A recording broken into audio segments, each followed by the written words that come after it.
I'm Mr. War Machine, and fuck you, Jim!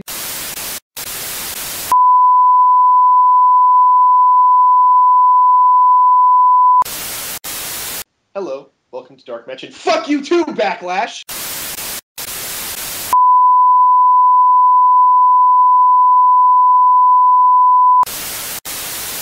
Fucking welcome to fucking DarkMatch, motherfuckers. It's fucking WWE for the fucking week of fucking March 11th of 2012. Fuck. I'm fucking Mr. War Machine. Who the fuck are you? I'm the Lone Warrior, and I do not associate with this man.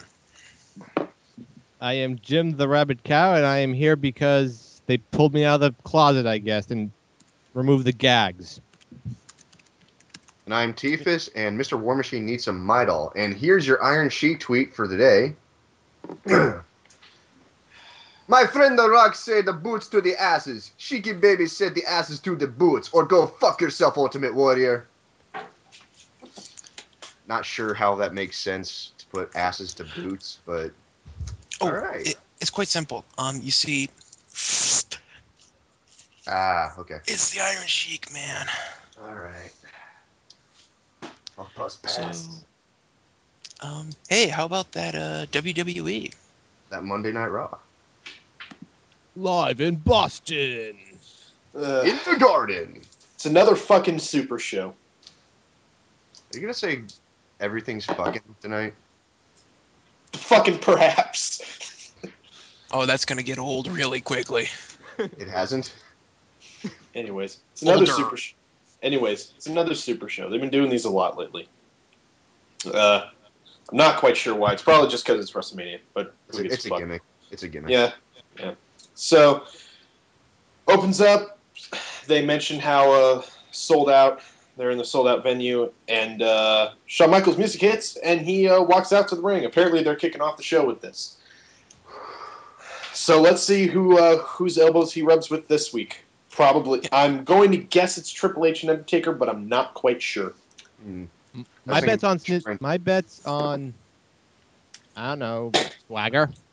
I bet it's Trent and Tyler Rex. I think he's gonna put over Tyson Kidd. You know, in this situation, I don't doubt old Andy. All right. So, go ahead. Go ahead. No, You're on a roll, man. You're on a roll. Just do it. All right. Okay, so Shawn Michaels comes out.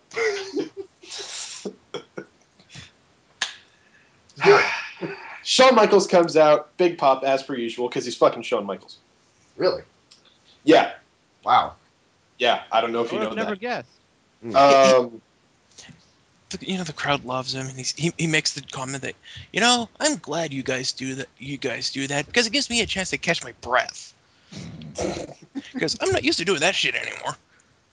And everybody laughs and they start cheering, and he's like, "No, really, you can stop now. I'm good." Anyways, he starts talking about Triple H and basically how he was pressing Triple H to face The Undertaker to end the streak. And he mentions about Triple H changing his mind and accepting to face Undertaker in Hell in a Cell. And then he calls Triple H after the ring. Okay. So they're not going to save this for later. They're just going to get this out of the way now, which I guess I appreciate. Yeah. But, Triple H comes out looking like he's about to get scolded. And Shawn admits to him that he was hard on him a few weeks ago. And he feels bad about some of the things he said. And he mentions how he put his friendship on the line and apologizes for it. Big man. And Big man to admit when he screwed someone over. Hey now. Hey. Coffee. Anyways. He mentions that he's surprised Triple H didn't cave into what he was saying right then and there. He brings up calling Triple H a coward and the many other things that he says to him. And he mentions that no one gets away with calling Triple H a coward. Yeah, and he keeps on playing the, What did Undertaker say to you that made you decide to go through with this match? Yeah. Let's watch it together, good buddy. And then they show the clip from last week was it last week or 2 weeks ago? Yeah, it was last week. Last week.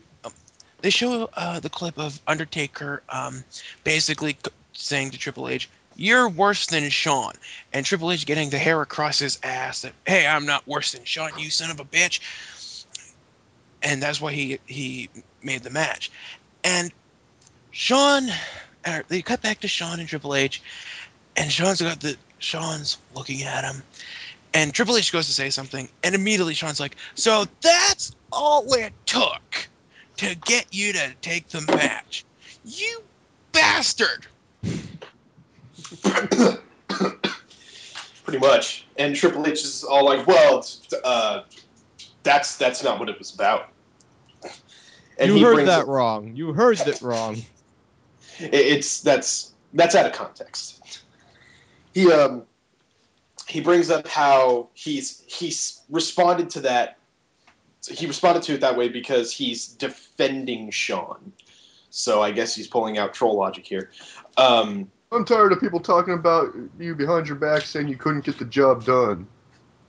Jesus Christ. Really, that doesn't translate.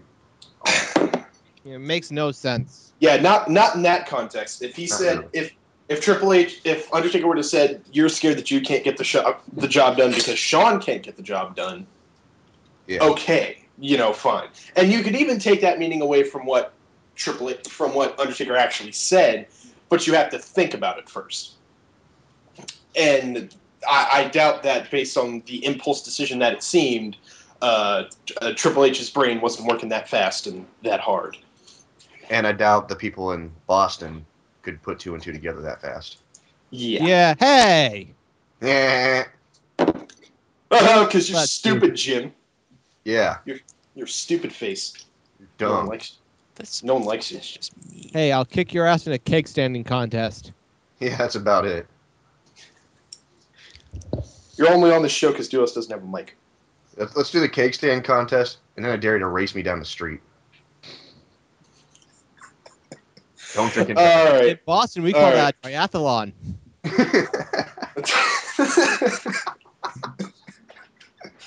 All right. So Shawn goes to leave after he finishes his spiel, and he's leaving Triple H there. And he says that he was right about who was going to win last year, and he's right about this year because he knows who's going to win. As he's leaving, he gets one leg out of the ropes, and he says, "By the way, I'm the special referee, and that's how I know who's going to win." And it's just like, oh snap, special referee time. Oh shit. Oh no. I do want to go back to this though and just point this out. We just listed 2 events to compete in, and the guy from Boston called that a triathlon. Moving on. But no, I gotta admit, on the one hand, I kind of like that they're trying to find ways to keep Shawn involved in WrestleMania. That's cool on a level. On the other hand, this kind of smells of part of me, how this is going to end. Shawn's going to stab Undertaker in the back and end the streak, or he's going to call it fair, and Triple H is going to be all, "What the fuck, dude? I thought we were like this." Or Triple H is about to win, Shawn screws him over just for the hell of it.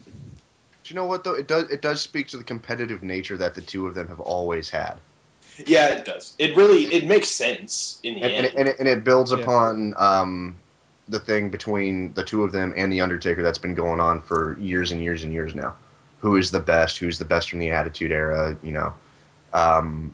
And really, the 3 of them. Okay.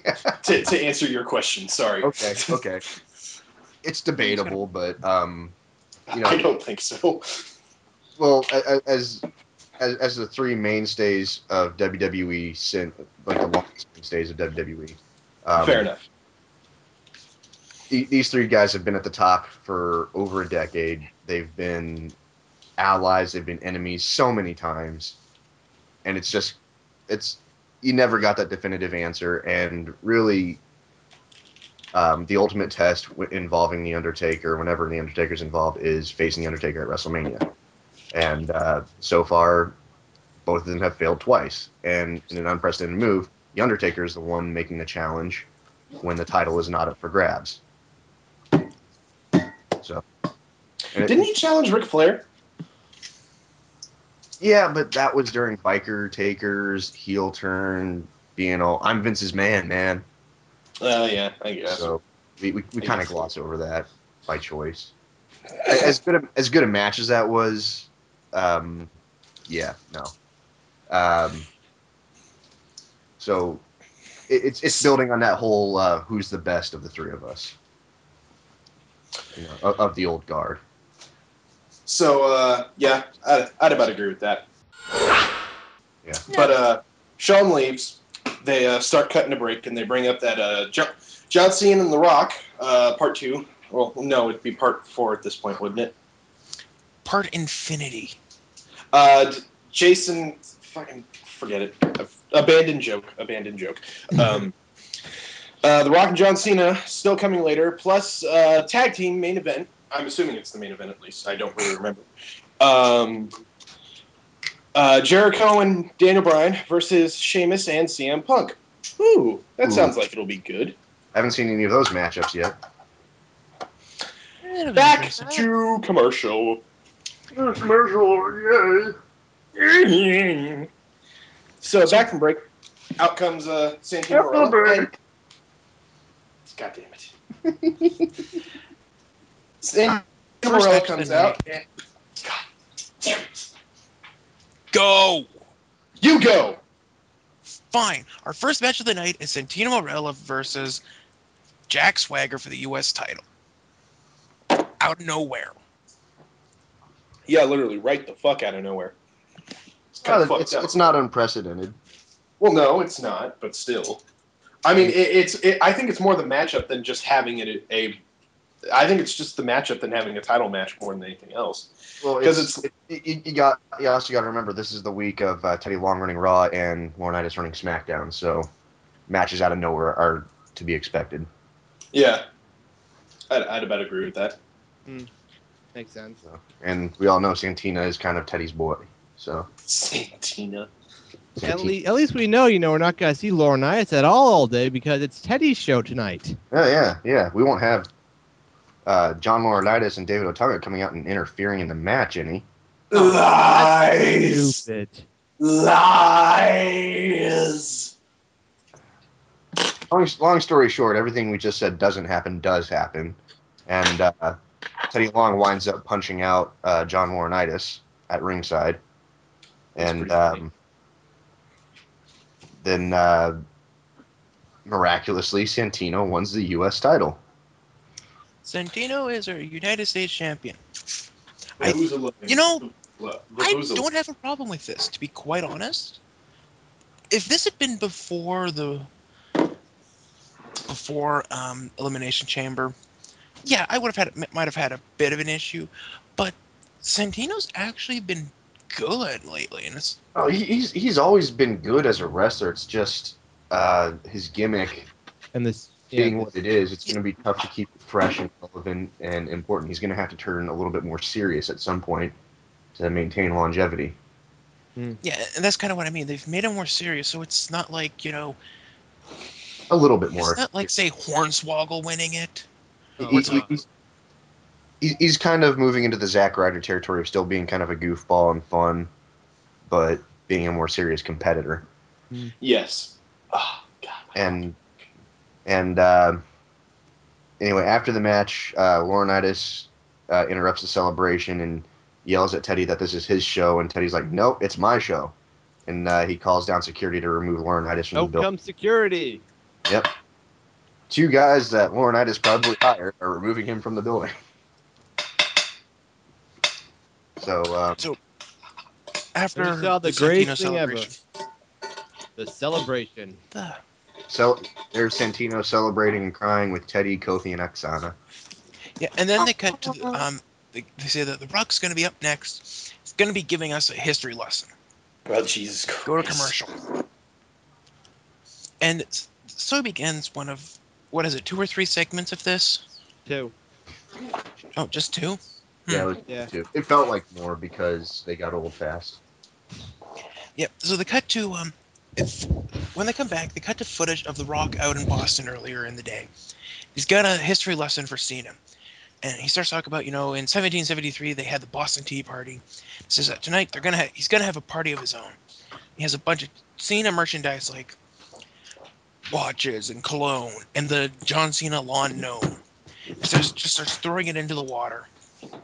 Okay, I would like to state something really quick. I refuse to believe that they actually have a lawn gnome in stock that you can buy for John Cena. They do. They do. No, They Jess, don't break the illusion. Just let me live in my tunnel of ignorance, please. Okay. No. Hey, War That's Machine, okay. they have I'm it. denying the existence of the... Shh. Fuck off, Divas. I swear to fucking God. You know, I just realized something. Technically, Rock is now supporting littering because he threw crappy merchandise into the perfectly good Boston Harbor. I mean, Yeah, and then he made somebody else fish it out. But Yeah. exactly. I mean, there's dead bodies floating in there probably. It's got to knock them out.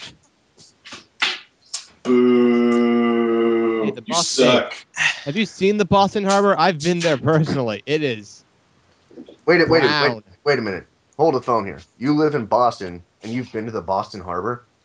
Holy shit.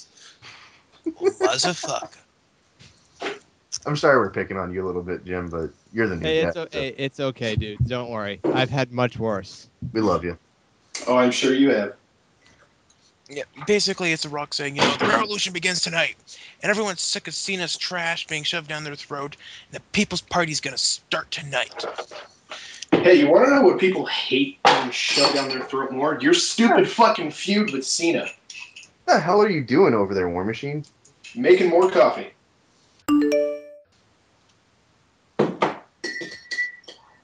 I'd like mine with some sugar and a little bit of cappuccino. Actually, can you make me a cappuccino? You got any Fuck Irish- off. you got any Irish cream? I could go for some Irish cream right now. We only have pumpkin spice, sorry. Yeah. Let's just sit back and listen to the noise of War Machine making coffee. The ambient noise of me alone in my house making coffee? Okay. I'm right now picturing Backlash in the editing booth screaming at us, "Do something! Love No. of God, No, stop!" we got to make use of that sweet old tangent counter that he has, so.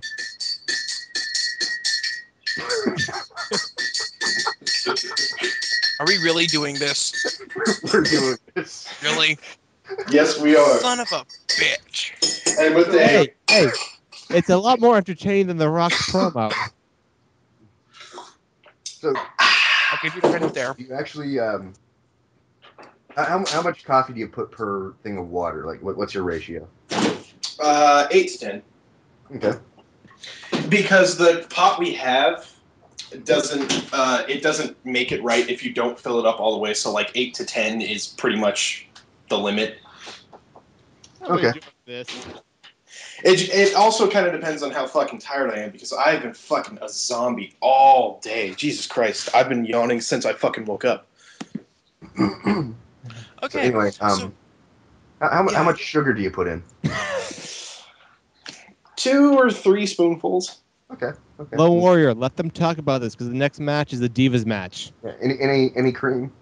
Or yeah, tons of cream. Is it actual cream or is it milk? So I use skim. Well, it kind of depends. If we don't have any actual cream, we do use milk, but most of the time it's actual cream or half and half. See, ladies and gentlemen at home, if you're on a diet and you want to stick to that diet, you just use skim milk just as easily. It tastes just as good to me. So, Aren't we supposed to be taping a show? Okay, fine. Perhaps. Fine then. Lone Warrior, it's your job. You have to talk about the Divas match. Okay. Yeah, have fun. Alicia Fox versus Eve Torres. Eve Torres wins. Nuh. No one's surprised. Kelly Kelly is on commentary because fuck if I know. I mean, it's a 2-minute match. Why is she out there? Why is she doing anything? Does she have anything in her pockets? The world wants to know. They briefly mention Eve being, crazy and shit. After the match, Eve taunts Kelly, and then Zack Ryder comes out with a pimp cane. It was fucking awesome. That was an awesome cane. He comes out with a pimp cane, and he's like, It You needed know, a bandana. I'm glad. Real, you know what's funny We is now in WWE's universe, being a manipulative, lying, evil person qualifies you as not only a slut, but crazy. I mean, when he came out with that cane, I thought the theme for Superfly was going to start playing. It was fucking awesome. I'm here to slay some Blackulas. Oh, being evil and manipulative makes you both slut and crazy. Yep. And God, Paul Heyman's just like that. Yeah, he's an evil slut. Anyway. Sorry. Oh Anyway. my god. Right. Okay. Edge must be the loosest person in the locker room. His shit must be just fucking gaping. It's got to be destroyed. Oh my god. It's got to be like at least... Stop. No. It's got to be at least like Mark Henry's waist size at this point, right? It's like throwing a cocktail weenie down a fucking terminal. It's like dropping a pencil. It's like dropping a pencil in a mine shaft. A golf pencil in a mine shaft. It's like knocking golf balls into the Grand Canyon. Ryder comes out and says that he's glad that he never hooked up with Eve because it's broskies before hoskies. There's that word again. And we go to footage of Cena sitting in the arena, and he's talking about it's a clip of what's gonna be coming up next, and it's Cena You forgot the sitting in kiss. Yeah, it comes after this. Hold on. It's gonna- supposed to be a preview of what's coming up next, which is Cena speaking about The Rock in an empty arena. They go to commercial. They come back. Ryder's limping away on his cane, and Eve runs up and she's like, Zach, I just wanna say, and she kisses him. And she turns and walks away with a very pleased grin on her face. And he's like, Fucking guy. And Ryder has this grin on his face. It's like, oh yeah, it's halftime, America. and this is, it's like, Are you don't really that dumb? exactly. I think just like Ryder at this point, this entire storyline is just half-cocked.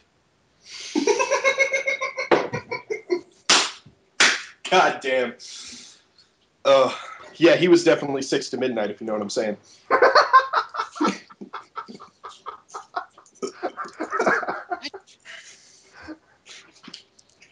Hi-oh. Anyway. Okay, so after this comes the Cena sitting in the empty arena, and it's basically what you would expect. It's one of these super serious promos about facing The Rock at WrestleMania, and how The Rock is the most accomplished WWE star, but he's gonna beat him. Is gonna make history. Yada yada yada. Nobody gives a shit. The Rock is not the most accomplished. No, he's not. That would probably be Shawn Michaels, who you've already faced at WrestleMania. So Yeah, I mean, I think that's including over everything he's done. That includes like movies and shit. no, because that has nothing to do with wrestling, which is part of the problem here. You want most accomplished? Show me someone that's won King of the Ring, Money in the Bank, Royal Rumble, multiple world titles, is a Triple Crown and Grand Slam champion. You want to talk most accomplished? You want to talk Edge? yeah, definitely. I agree with you there. And his new movie. Or maybe Brock Lesnar. Didn't he? I know he won King of the Ring. Did he win the Royal Rumble? No. Yeah. Wait, yeah, he did. Yeah. And Money in the Walks Bank in, wasn't around rips for him. Undertaker, wins. So. In Boston, no less. And that's another thing to list on the accomplishments The Rock has not done. He has not faced Undertaker at WrestleMania. Yeah. Neither has Cena, in fact. Nope. Because they're both smart. Well, really, I can't blame them, because by the time they realized that those two guys were special enough to be in special things at WrestleMania, they were already so far over. It didn't really matter. To selling merchandise, you didn't want to have them lose to Undertaker at WrestleMania. Yeah. That's the kind of match that's reserved for someone that's in twilight or in the upswing of their career, not someone that's at the peak. Yeah. So, the point stands. Rock is not the most accomplished at anything. No, not at all. But not the most. Oh yeah, he's definitely. I mean, he does hold the record for holding the most WWE titles. Does he? The WWE World Championship. So like basically the WWE specifically title. that belt, but not the most world titles combined. No, I think that's either. I think that's still Ric Flair. I think at this point, if you combine all of Edge's championships all together, He's only got 15, I think. Not even. No, he's only got like 12 or 13. World titles, yeah, but I think he's actually won the most championships Overall, yes. Like Intercontinental, multiple Intercontinental, hardcore tag, yeah, all of them. Wasn't he European champion at one point? I think so. No, I don't. I think the belt got retired shortly before he started becoming, over enough to start getting titles. Yeah, but we're digressing enough as it is. I mean, we can either go on tangents about history. No, wait. Hold on. Let me amend my wrestling cred. I was so wrong about the European title. It didn't get retired until 2002, so it's quite possible that Edge may have won. But anyway, my point is we can either crack jokes or we can go into wrestling history lessons. So, how about we do both? We don't have we got a good match coming up next. Yeah. All right, fair enough. Let's do this. All right. Punk and Sheamus versus Daniel Bryan and Chris Jericho. Again, oh yeah! Not the fucking main event. God damn it! So, but that's something that should have been in the main event. Come on. It is. I'm just tired of it. Yeah, definitely. When was the last time they actually ended the show on well, probably last week. It just feels like they've been doing a lot of these ending the shows on promos thing. Well, yeah, because it's WrestleMania. That's nothing new, though. I mean, more than usual, or that's how it feels. I don't know. They go back. I get why, but it's still kind of like, God damn it. It goes back and forth. But anyway, this match was good, just like you'd expect it to be. I mean, all four of these can go in it. And Sheamus is finally starting to hit his stride, as far as pacing goes for his character. So he's really starting to come into his own. Yeah, it's actually quite refreshing. Yeah, and I really like Sheamus. I've liked Sheamus for quite some time, and it's really good to see that he's finally, getting that part of his technique down. Getting his momentum going, his. Well, that's the thing. You got this guy with a unique look. It's not bad to respect, and he's got the skills and the charisma. He can go. It's just a matter of him hitting his stride. So, I honestly, in retrospect, with the exception of that first world title run, I think they did the right thing with him overall. But that's neither here nor there for this match, because Chris Jericho and Daniel Bryan win it after some shenanigans. Oh, Jericho and his shenanigans. Yep. So, yeah. It's, we go from a pretty good match to more of the goddamn Rock out in Boston. And this time he's talking about Paul Revere's Midnight Ride. Oh. He's got a cardboard cutout of frickin' Cena with him, and he goes, what if Cena had led the revolution back then? And he cuts another promo. See Cena at the Garden. And that's pretty much it. The important thing to take away from this promo is that he referred to his penis as John Hancock. And mentioned Boston cream pie, which we were not amused by, if I have to say so. That's just like, dude, you're talking about the founding fathers in a very historical city. Well, that's bad. Don't use it's one not of them. even that. Sorry, go ahead. Don't use one of them as a euphemism for your penis. Well, it's not even that so much as it's not fucking funny. Well, there's that too. Like, I can't. How many times have you heard someone refer to their dick as a John Hancock? I mean, all the time back in fourth grade when we were studying U.S. history. Yeah, back then. I was snickering at the Boston cream pie thing. That's not really funny either, because that's, I'm immature. Shut up. Well, I'm immature too, and I don't find that funny. I mean, it's not a matter of maturity. It's just a matter of the joke not being funny. I think part of it is a matter of maturity, but overall, it still isn't that funny. See, the thing was, the first promo I have Rock, I didn't mind. That was a decent, somewhat stupid promo. Yeah, but it was decent. And this one was just like, did you carry around that cardboard cutout to the statue? Like, why the hell? Like that? Yeah, You're playing the what if? You're playing the what if scenario. Okay, what if Shawn Cena was a 15-foot giant that breathed fire? What would you do then, Rock? Well, what if Cena had 5 hands? Let's play the game.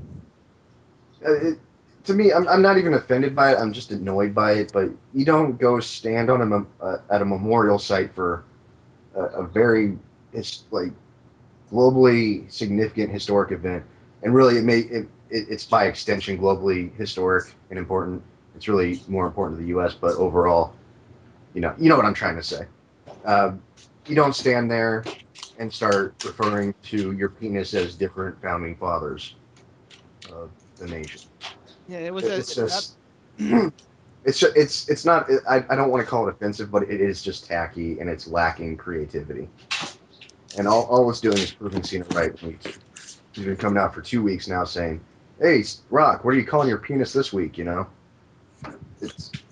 you're just playing right into John Cena and what he's doing to you, Rock. Well, and I don't know. I'm starting to think that that's fucking intentional, because I mean, to an extent, it is, but they could be doing a lot better job of it. I think. I mean, I highly doubt that The Rock was so out of practice that he needed his promo notes written on his wrist last week, and then they were going to let Cena call him out on it. I mean, I think that kind of shit is intentional. Now, maybe the promo sucked on purpose. Who knows? Maybe. Well, I'm getting conflicting stories on backstage notes about like how management is intentionally trying to make Cena look like Rock's equal, so they can get a better split in the audience, cheering for each of them. In That's not Miami. gonna happen. No, it's fucking Miami. It's Rock's hometown. You're not going to get people cheering for Cena like you want. You would have to get him to outright insult his hometown, and he's probably not going to want to do that. No, because they're not turning either of them heel for this. And then the other story I'm getting is that there's legitimate tension between Rock and Cena because a lot of what he's saying about Rock in these promos is true. A lot of what these interviews that you hear people saying about how Rock just goes back to his own special locker room, comes out, does his piece, goes back in there, grabs his shit and leaves and doesn't socialize with anyone. That's true. And that's rubbing a lot of people in the back the wrong way, a lot of the boys. Management, they're like, oh, you don't understand. He's The Rock. And the boys are just kind of like, Undertaker still comes and hangs out with us. You know? Yeah. I mean, who knows? Who really knows? It's all a bunch of backstage drama shit anyways, and that's not what we specialize in. It's a matter of mutual respect. You've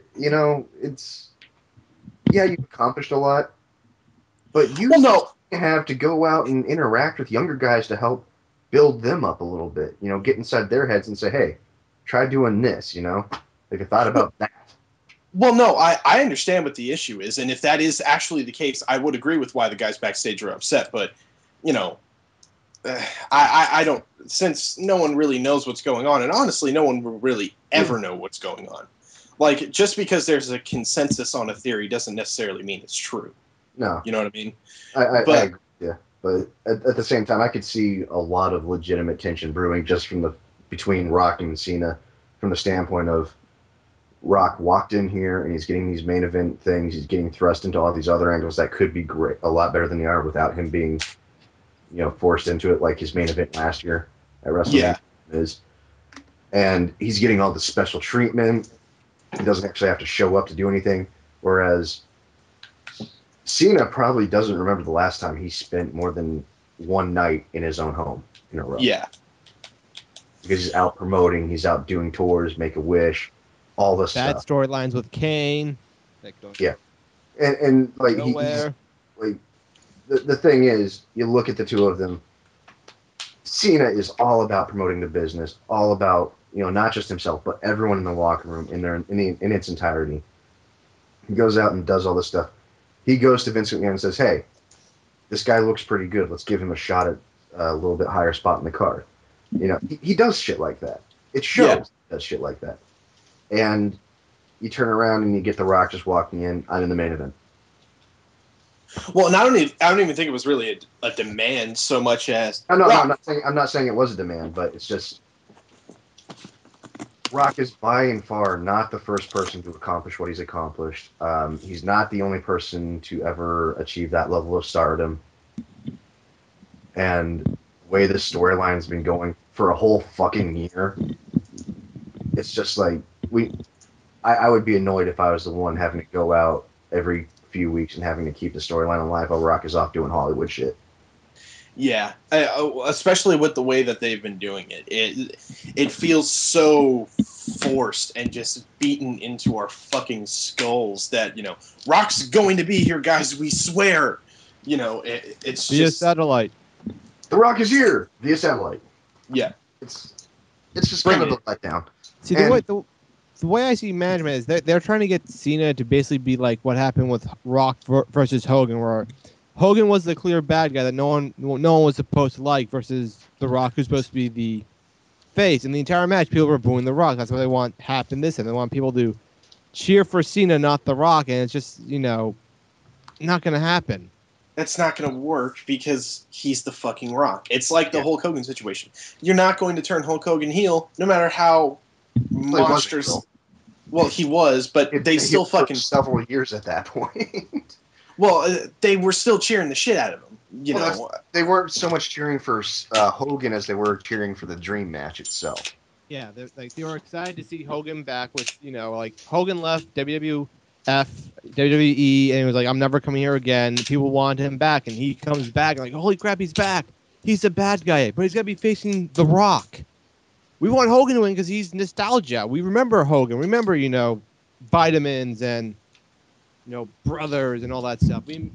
That's why the Hogan Rock match was so great, because that was iconic and legendary. This is like, we got a year to build this up. What do we got to do?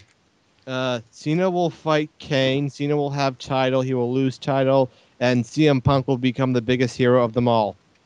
Wait, what? Yeah. This is one of those things that if it had just been like a 2-month build-up or 3-month build-up or maybe even like 6 months would have been pushing it. If it was a lot different than it is, it would have been a lot better. If Rock was more committed to being there to help promote it more often, it would have been a lot better. Like if they had done like him showing up for like a month and a half via satellite and Cena calling him out on it, that would have been a much more, and then finally showing up and saying, what, you want me to be here? I'm actually here. What you going to do? That would have been so much better than a whole fucking year of it. Or hell, I would even has gone as far as like make The Rock like general manager of Raw or some shit like that. So it's like he's there as an authority figure and like wants to do stuff old way, and have Cena be like, that's not how, we can't do that stuff no more, Rock. We can't, You had me and then you lost me, because they're not going to flirt with Attitude Era coming back. I know what you mean, but like, have like, Rock making decisions that Cena doesn't like, it's like, and Rock going, okay, Cena, fine. You already got that with Laurinaitis, though, so it's like whoever. I kind of like there was, for a while, there's this rumor floating around that they were going to have a match every 6 months. So after WrestleMania of last year, it would have been SummerSlam, then Survivor Series, and then at WrestleMania, and then after that, feud over. Yeah. And and that I like that idea. But apparently he's already agreed to a few high-profile pay-per-view dates throughout the next year. Well, we'll wait and see about that. And I just want to make this clear: we're not, like we mentioned it before, that they're trying to split the audience to get them to like half of them to cheer for Cena and half of them to cheer for The Rock. We're not buying into that with our complaints. We're kind of just fed up with the whole storyline. This isn't so much support for Cena as much as we like the guy. This isn't so much support or like lack of support for The Rock because we like The Rock. It's just we're just not buying into the angle, because we'll be there watching WrestleMania. We'll watch the match and we'll mark out for the dream match moment that it is. But at the same time, the build up to it is just a big fumble. Yeah, that's really been what the problem is, because it would have. I think this really could have benefited from a very Triple H Undertaker-like challenge. Like, Rock shows up last year, talks a whole bunch of crap, but eventually he just leaves. Because he just figures, my time here is done, my planet needs me. Yeah. And then this year... Any physical contact between the two, it's always been Rock, bitch, like, take a bitch move out on... That's hardly promoting anything worth watching. And then maybe like by Royal Rumble time, Rock just comes back as Cena's making his like, I'm going to win the Royal, and then like Rock comes out, and then everyone's just like, oh shit, and then challenges Cena, leaves. That's all they really needed to do. Yeah. That's And It's then really like, sad. I keep going back to last year, making Rock the MC of WrestleMania, so he has all this power to like restart matches and everything, but he doesn't do anything except use it to screw Cena over, even though he's failed to win the title. Fuck it, man. It's really sad when the Johnny Ace versus Teddy Long. Teddy Long angle makes more sense than the freaking main event at WrestleMania. It does. But again, it's not that this angle doesn't make sense. It's that it's been beaten into our heads slowly over the course of an entire year. Mm-hmm. And It's we'd like rather we just get see it. it end We've than had like way too much time to digest what's going on in this. Yeah. Angle. And the problem is, if you want, the audience is smart. That's the WWE's problem, is that they don't think their audience is smart. The audience is smart, and the people who aren't just, I don't want to say blinded by nostalgia because that sounds too condescending, but the people who just look and see The Rock and think, oh shit, it's The Rock, I must agree with him. Aside from those people are going to look at this and see, well, Cena's here all the time. He's constantly delivering good product, and Rock just shows up every now and again. And, and when The Rock's here, generally speaking, aside from last week, he does deliver good product, but he's not around consistently enough for it to matter much. If he just shows up, talks some shit, and then leaves, okay, that's great. But, why don't you wrestle a match? Or, do something other than just cut a fucking long-winded ass promo where you do nothing but ramble and talk about Twitter. I mean, Yeah. I don't know. Yeah. the only match Rock has wrestled this year is Cena and Rock versus Miz and R-Truth. That is sad. Well, we're gonna have we're gonna have another chance to talk about this more at the end of Raw, but yeah, it's, I don't know, this. Moving right along. Yeah, if they had started this feud at Survivor Series, that would have been fine. It's like, it still would have gotten old, but it wouldn't be like, oh my god, end it old. Yeah. We're ready for this angle to be done. It's the long and skinny of it. So, Yeah. That's enough time talking about it, I guess, because we still got another segment between the two. And another show. Fuck. Yeah. Okay. On to our next match. We got Big Show versus The Miz. Former tag team champions versus each other. And really, this could have been an interesting match, but meh. Miz was just kind of used as fodder to have an excuse to have Big Show out there, just to have Cody Rhodes to come out and antagonize him. Yeah, basically, it was a squash match. Miz. Yeah. Former WWE champion, The Miz. Well, he's bringing it on himself, apparently. He's just not showing him that he's hungry anymore. Well, and what has he really done? I mean, let's be honest. After, the last time he really showed that he actually gave a fuck was when he ran out at Money in the Bank with a fucking dislocated knee to try to get back into the match. And then after that, it's just been this steady decline of not fuckery. Yeah. That, Giving giving R-Truth a concussion. Yeah, giving R-Truth a concussion, which making R-Truth basically become the next biggest star. I mean, he's probably kicking himself for that. It's his, it's technically his fault that everyone loves R-Truth now. I don't think he's kicking himself for that so much as he's just like his girlfriend left the company, so that's got to kind of work against him, even if it was amicable. But he's just in a place where he's at a plateau and he just needs to get past it and keep pushing to be. Or he just needs to leave. Maybe he's kind of like, I mean, I'm comparing him to Jericho only in this sense, but maybe he's just kind of hit a point that Jericho hit back in 2005 of just burnout. Yeah, maybe. He hasn't been the other night that, maybe he just needs to go do some indie work for a little while and just get his passion back. And I was like, no, he doesn't need to. But I'm thinking about it. Yeah, he's spent his entire wrestling career in the WWE.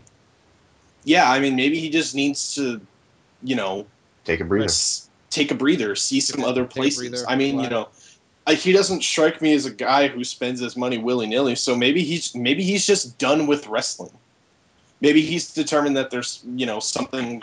I don't think he's done with wrestling, but he's either got to get something he can sink his teeth into, or I could just see the Miz, like, I don't know, like taking a breather, like doing what Jericho did, like, Jericho did Dance with the Stars, but like if Miz took a break, I wouldn't be surprised like MTV goes, hey dude, you want to host Road Rules or whatever, and then he's like, I'll freaking do that. Yeah, I think it also has to do with the fact that from a point of view, he's done everything I think he would have wanted to do with the company.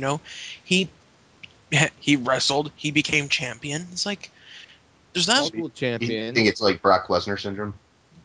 Kind of. And then again, I think it also doesn't help that this point last year, even before that, he was a big deal, and then you get to now when it's like all of a sudden he was the third wheel in his own title defense. Yeah, and after that it was like he went from being at the top to just slowly sliding down. Then he got into a partnership with R-Truth where he was supposed to be just this horrible asshole to people. Yeah, he's basically Ken Anderson but doing it right. Yeah, he's Ken Anderson if Ken Anderson didn't just forget that he had talent at one point. Yeah. Yeah, but I mean that he got involved with that whole Triple H thing. That probably took some wind out of his sails. You know what he really needs to do is I think he maybe does need to take some time off, maybe do some indie work, but still keep a tie to WWE. Maybe get a movie through them or something like that. I would love to see him bust out some serious acting chops. I'd like because he could do it. He does. He actually does intimidating fairly well. I mean, I'm not intimidated by him, but that's because I know it's an act. But watching him, it's like, yeah, he can draw some serious ire as a villain, and as long as they didn't give him something fucking stupid, like pompous rich guy number 20, what they could do is turn him face and just be like the cocky asshole face. Yeah, I think that would actually do some. I think that would actually do some good for him. Yeah. I think that's just what he needs, something because he's always been heel.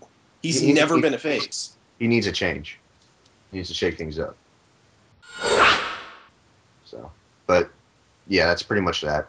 But the main focus of this thing was that during the match, Cody Rhodes came out and showed another Big Show failure moment at WrestleMania, and that just got Big Show pissed off where he hit the knockout punch, and that was that. Yeah. So, good job, Cody. You're just pissing off the Giant. Yeah, congratulations.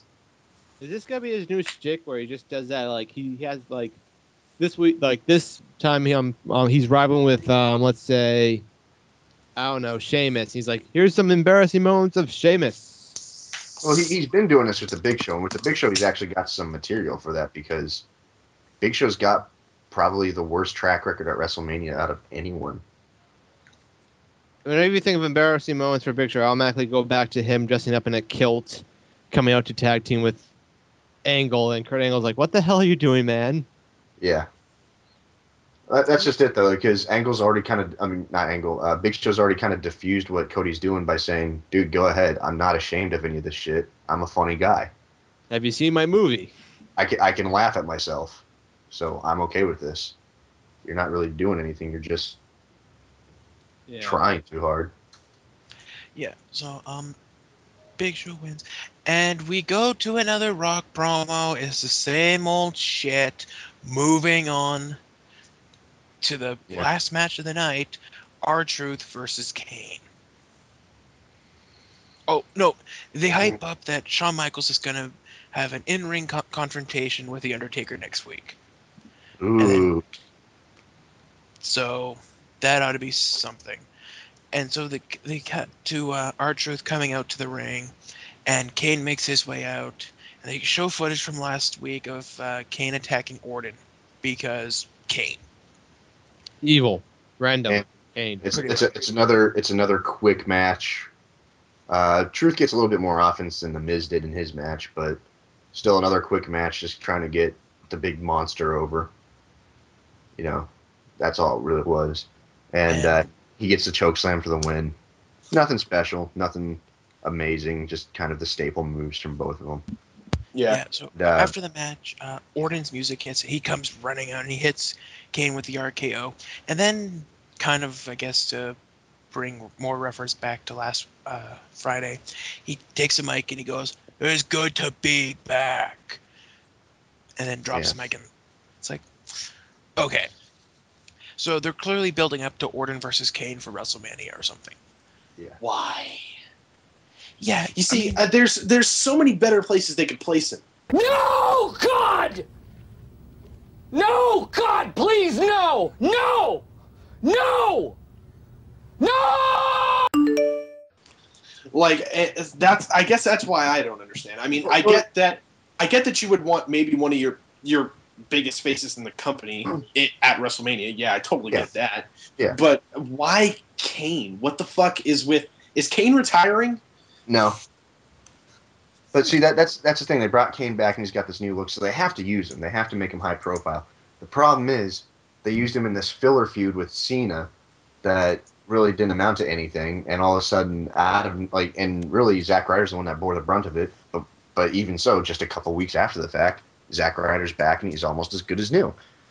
And all we really get out of it is a random heel turn from Eve, and no other consequence. And all of a sudden, Kane hasn't destroyed John Cena. He hasn't destroyed Zack Ryder in any capacity, really. Both of them have already seemed to have forgotten about Kane entirely. And Kane's already just randomly shifting his attention to someone on a completely different show. The only way I can see attacking Orton making sense is that they're planning to do something like maybe they're planning to turn Orton heel and they're trying to do the Kane heels, like bringing out his inner monster like he wanted to do to Cena. But then that's stupid too because Orton is already an inner monster. Yeah, we've already seen it. He's psychotic. Orton has not only embraced this monster, I think he's fucking it regularly. Well, what's the alignment chart? There's a chaotic evil and lawful evil. Chaotic good? No, he's definitely on the evil side of the chart. It's just I'd say he's chaotic neutral. Chaotic neutral? Yeah, because he really has no problem fucking over anyone else for whatever reason. He just does whatever the fuck he wants. Yeah, and he's not necessarily evil, but he just doesn't give a fuck. He's certainly not good, but he doesn't go out. Orton goes where Orton pleases. He's not evil until he makes himself another team of people to help screw everyone else out of all the gold. Well, even that wasn't really so much evil as it was just seizing an opportunity.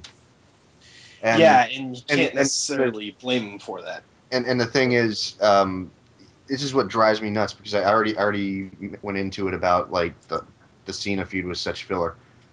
I think Kane's the whole embrace the hate thing would have been better served focused on Zack Ryder and trying to turn Zack Ryder heel and not even involve Cena. And then you have Zack Ryder not like involve Cena superfluous on the side there, like as the third wheel instead of the main character. Yeah, who- like have and they wind up having the whole, he kissed Eve and all that kind of shit. But Zack Ryder gets thrown off the stage. So he may have failed in turning Zack Ryder evil, but Zack Ryder's off TV until after WrestleMania, which is what I think they should have done. And then Kane's like, well, that's one out of the way. He didn't turn evil, but he's out of the way. So who's next? Hey, Randy Orton, you don't got anything to do. no. And that would have made so much more sense. Instead of high profile John Cena gets out unscathed and Kane just randomly switches gears to someone else.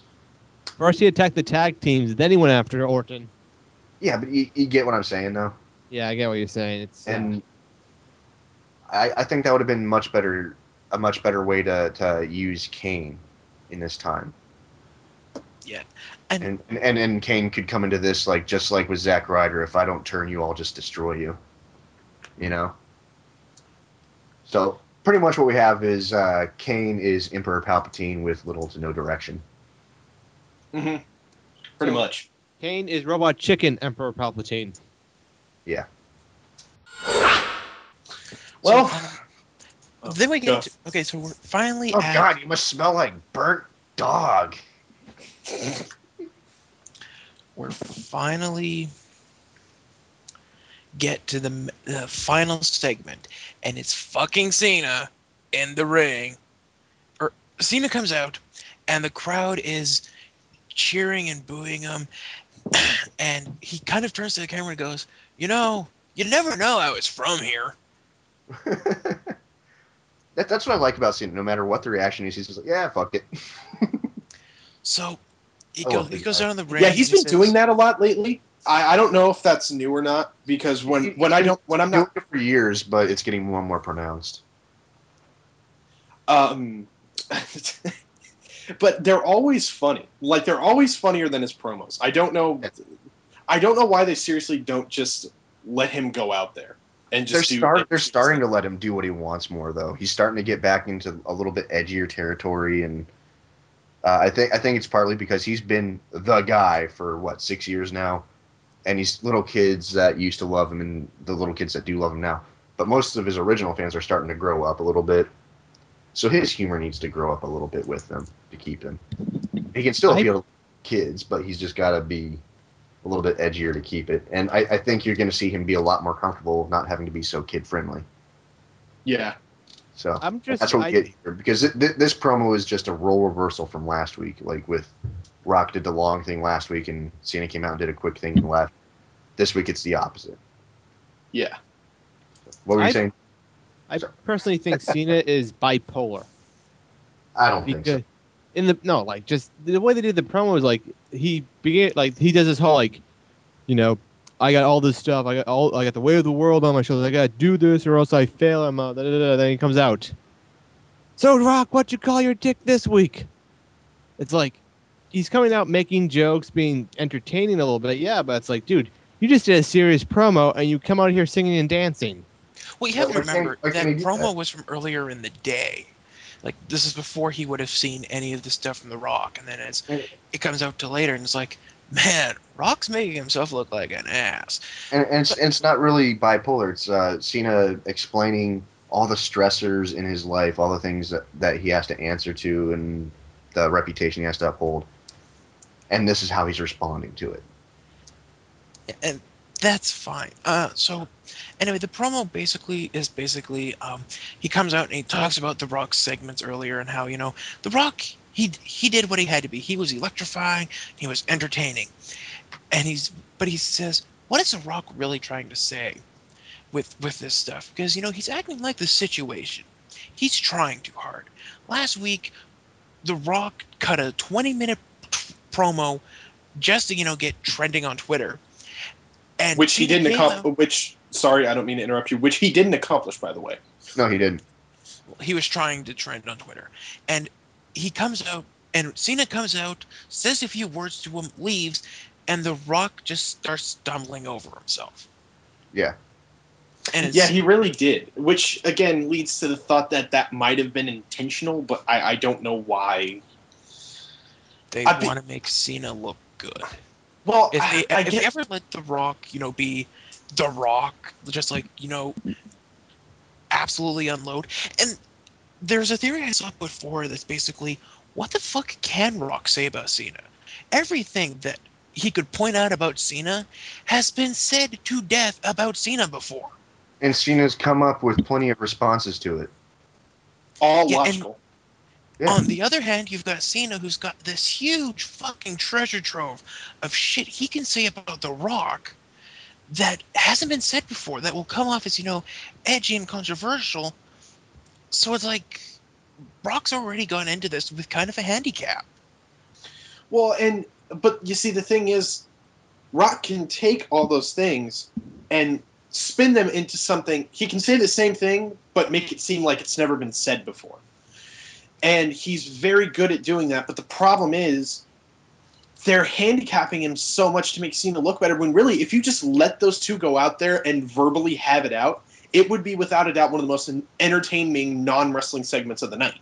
Because all we haven't seen from Cena is a rap yet. And I guarantee you, he would destroy Rock with a rap. He really would. Because there's nothing Rock has to say to Cena that Cena can't respond to. And at the end of the day, even if you want to take the cop-out, bullshit, I really don't give a fuck because I'm still going to do what I do. And I'm going to be successful no matter what you say, which is true. If that's all Cena says in response, Cena still wins because he backs it up. Yeah, and that's something that they're actually supposed to be doing on Raw next week, is they're having Cena doing a rap and The Rock's having the Rock concert. Part 3. Fucking Christ. We But, had it with him as a good guy, then we had it with him as a bad guy versus Goldberg, and now we're having it now. But Cena... Oh, God, Rock's going to sing. Remember when we used to like that? Yeah, remember we used to think that was funny? I ate that shit fucking up when I was a kid. Now, Yeah, it just makes me want to die. Rock, you're not Stephen Lynch. So... But Cena says that, it's a bad idea for The Rock to come out to the ring tonight. Because, all of The Rock's best stuff has been done either pre-taped or live via satellite. And he's wondering which Rock is going to be at WrestleMania. The dude who wasted 20 minutes talking about Chinese takeout, or one of the greatest stars in WWE's history. And he says he wants The Rock back, and he asks the fans if they want The Rock. And he calls out Rocky, and Rocky comes out, gets in the ring, and he says, Cena, do you want to know what I see? Rock is in the ring, and he says he's going to look Cena in the eye and tell the world what he sees. And he says that he sees fear in Cena's eyes. Fear that, The Rock is going to take everything important away from him. What the The funniest part about this entire segment where Rock is talking shit to Cena, saying he sees fear in his eyes, is Cena gets right up in his face, like inches away from his face. He's got the shit-eating grin on his face, and he just looks Rock in the eye and never blinks. It's like, I'm just fucking proving you wrong, and there's nothing you can do about it. And what the fuck what is Rock going to take away from him? Rock has nothing to take away, and Cena really has nothing to have taken away from. Yeah, he doesn't have a title right now, so it's not like this is for the title. And even then, they wouldn't put it on. They wouldn't put it on The Rock unless you plan on sticking around. Which, guess what? He doesn't. And Cena's just, and that's the other thing. When Cena was doing movies, he still showed up on television every fucking week. He would go film his movie for 5 days, fly out to the show, do the show, and then fly back to his movie. That's how he did it. So even there, Cena still wins. Because Cena's already won the feud. And we know that the finish to the match doesn't matter so much as the match itself. So all that's left is the build-up to the match. And Cena's won. Yeah, as long as the match isn't a 5-star stinker. Yeah. And in a draw, they better not have like a double pin count or whatever. Oh, that would fucking cause people to lose their shit. The threat of them doing this for another year would drive people insane. Yeah. Yeah, I would lose my fucking mind. Yeah. So, and with Rock, he basically says that, you know, he's never been more confident that he's gonna beat Cena, and in the end, he always be a little boy that went down in history as the Rock's bitch, and he leaves.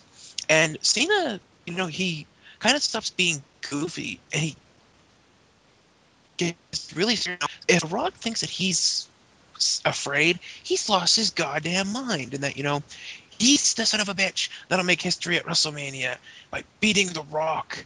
And he gets out of the ring, he jumps into the crowd, and they're like, yeah, Cena, woo. And he goes over to his family, And and he's like, this is my dad, this is my wife, this is everybody else. We're awesome. yeah. And then they go off the air. And that's the thing is like where Cena Rock last week after Cena left like sounded really uncomfortable and out of his element. Cena just looked right where he wanted to be. It's I don't know what the fuck is going on. I don't know why this, because last year I think part of the drawing point last year was really watching these guys like verbally box one another.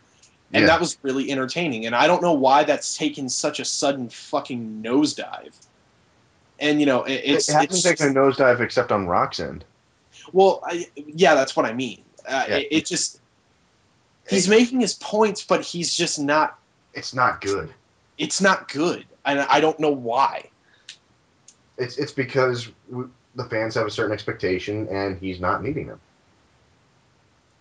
And that's the sad thing is, like, even if this were a promo done by, you know, The Miz or Ziggler or even Swagger, it still would have been like, dude, that was exceptionally not good. Yeah. And that's a problem for The Rock. I think that could be like a whole management thing where they're like, listen, Rock, we need you to tone down a bit because we can't have you burying, you know, our guy, because once you're gone, we're going to be still kind of stuck with Cena. We can't have you, you know. I don't even think it's that. I don't even think it's that so much. If they are, I think it's just to...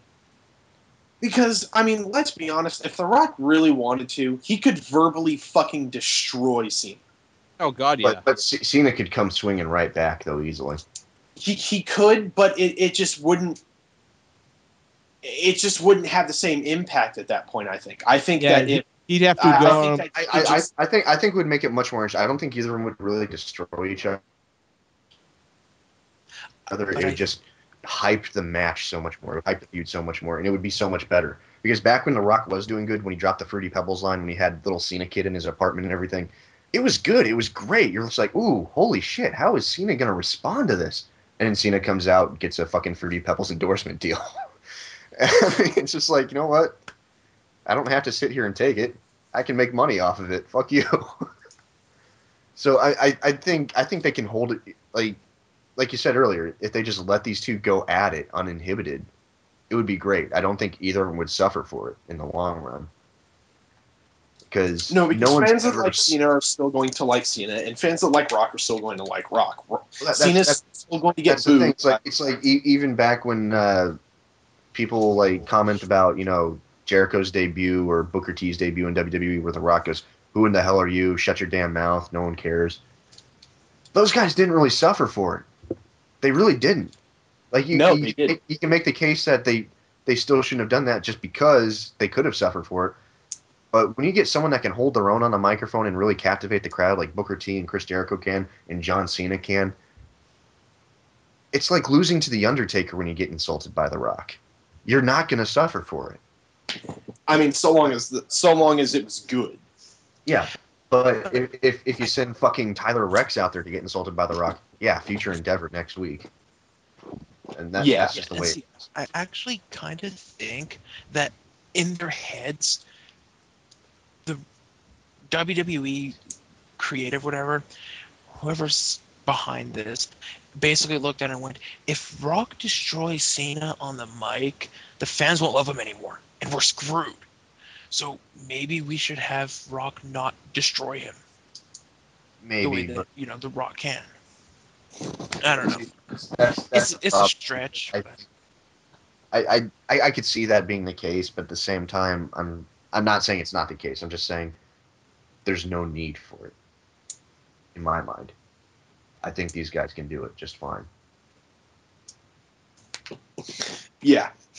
I mean, there's a reason Cena is the guy, just like Rock at one point was the guy, just like Triple H at one point was the guy, and Shawn Michaels, and so on, all the way back to Hogan.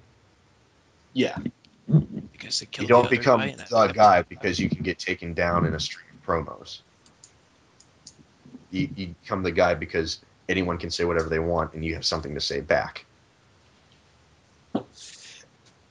But I think we've honestly talked enough about Raw, and if we keep going at this rate, it'll be a fucking 3-hour show. So let's jump right quick to SmackDown. Smackdown! Woo! Woo! Yeah. Laurinaitis! Yeah! Ugh. Okay, so SmackDown starts with them lowering the cage around David Otunga, and he's basically out there just to introduce Laurinaitis, and they said, Laurinaitis is like, "Thank you, David. We're here today, and thank you for the board for giving me this chance. And I should run both shows, and this is why. Because Teddy Long would never have started off a show with a cage match, with a cage match, and that's what we're gonna do." And so our first match of the night, once again, is Santino Marella versus Jack Swagger for the United States Championship in the cage. with Vicky Guerrero and Dolph Ziggler. Yep. And this is actually interesting because I think Teddy Long has started SmackDown off with gimmick matches of equal or greater value than a cage match, if not a cage match itself. But it's really interesting because, number one, Jack Swagger has a new hairstyle, and number two, it's a damn good match, to be honest. It is. Yeah.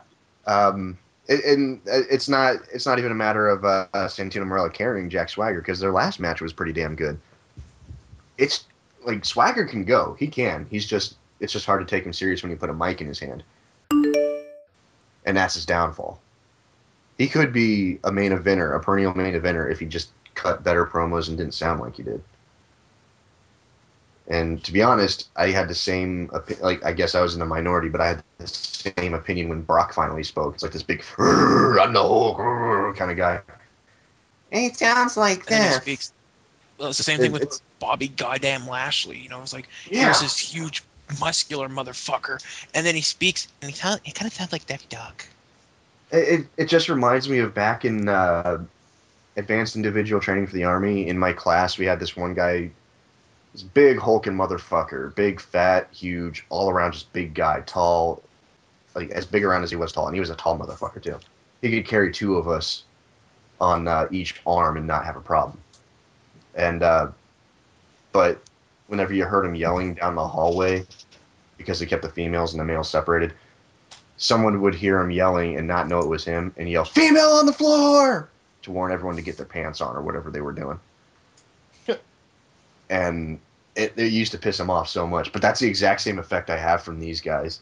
And really, it's not even a case of Swagger sounding like a girl like Brock Lesnar or Bobby Lashley did. It's just his lisp. I don't think I would like to mention. I don't think Bobby Lashley sounded like a girl. He just had a lisp. Did he have a lisp? I thought he sounded kind of like He didn't sound like a girl. He just had like a really bad lisp, which is where Bath Turd came from. Oh yeah, bath turd. Lesnar sounded like a girl. I totally agree with you though. Yeah. And the funny thing about Lesnar is when he got attitude, he just sounded like a whiny girl. Yeah. So And let us make the real quick distinction. We're not saying he sounded like a woman. We're saying he sounded like a pubescent girl. Yeah.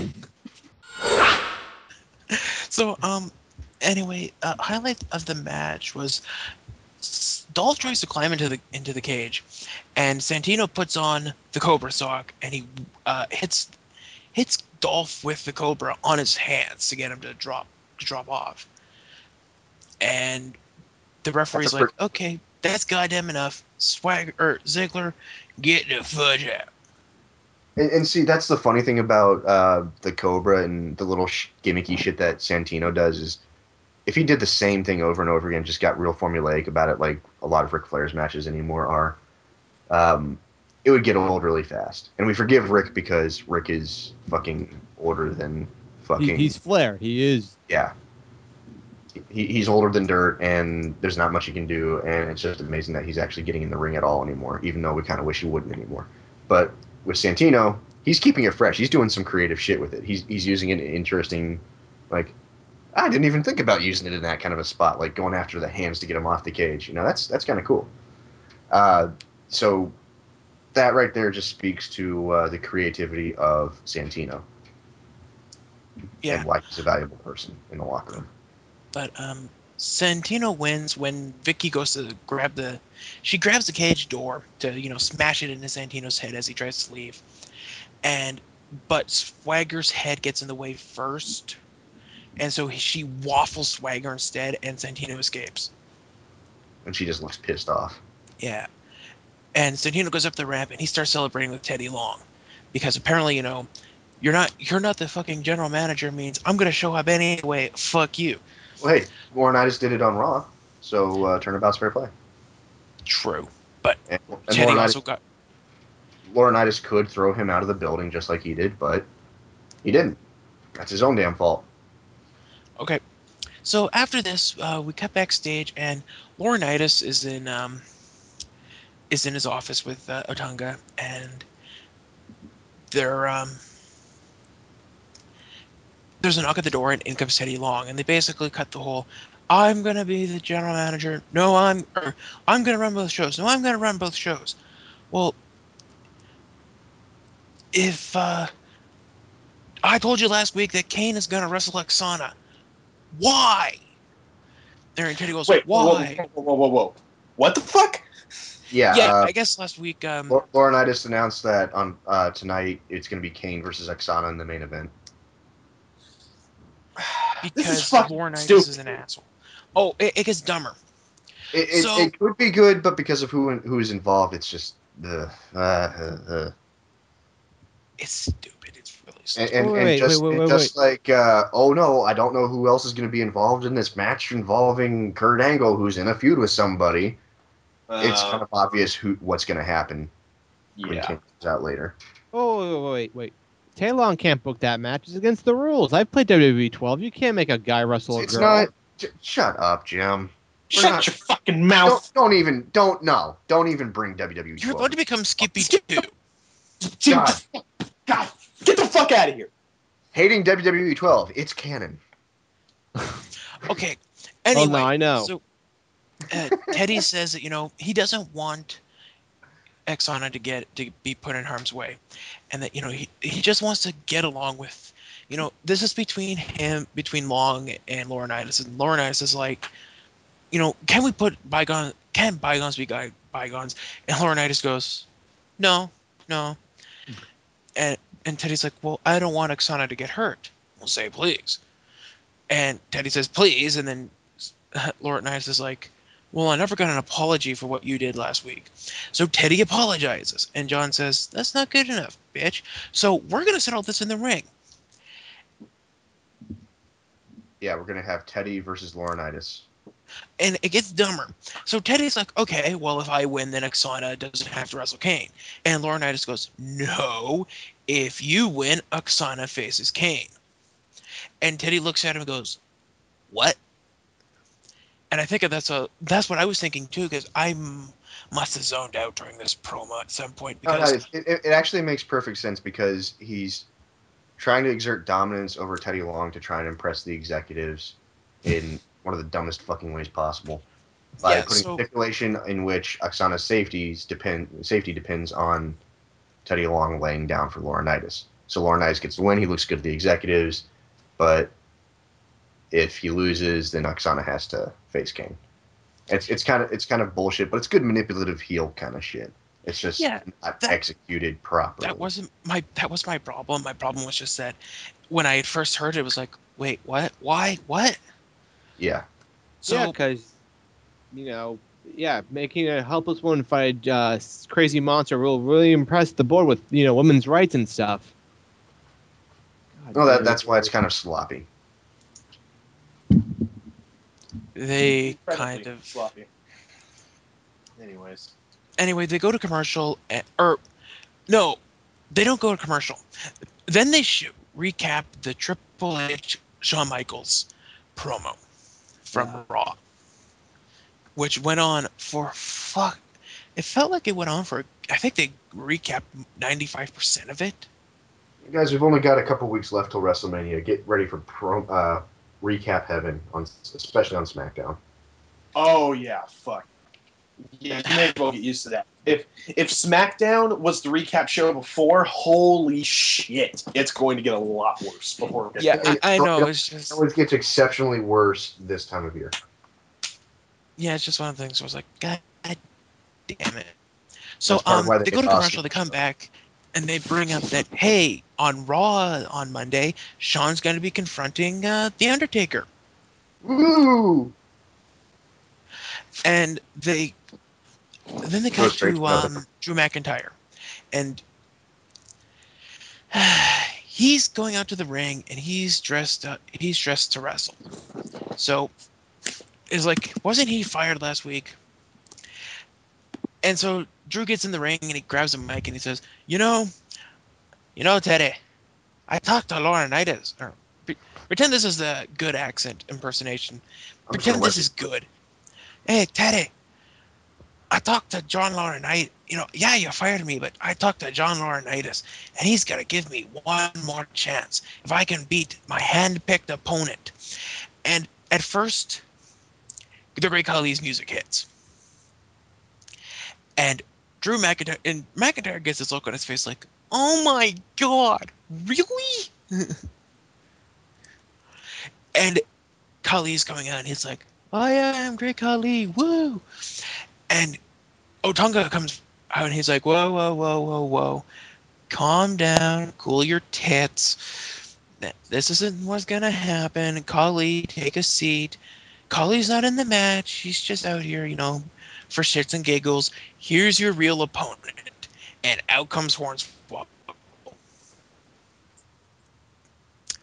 So yeah, our second match of the night is Drew McIntyre versus Hornswoggle in a... Well, I'm just going to read what it says here. In a Drew gets one more chance to keep his job. This time we really, really mean it. Unless he loses, then we have to do this shit again match. Fuck! That's all I have to say. Fuck! I don't want to have to fucking watch this shit. God damn it. Why the Long fuck? story Get him off my screen. Get him off my screen. I do not like Drew McIntyre. I've never fucking liked Drew McIntyre. And I fucking hate Hornswoggle. Get him the fuck off my screen, too. To make a short story shorter, Fucking Drew McIntyre wins. Hornswoggle jokes. Yeah, Hornswoggle wins because the referee decides that, Hornswoggle can't compete. And so Hornswoggle keeps his can't goddamn job. See, I actually like Drew McIntyre. I just don't like what they've done with him at all, ever. I never liked Drew McIntyre. I never really got what... I liked when he was trying to be a face.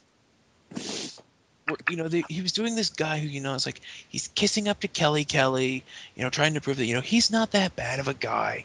And then he's going out to the ring and just being... That was literally the closest I ever came to liking what they did with him. And he's someone that they could use very well to great effect.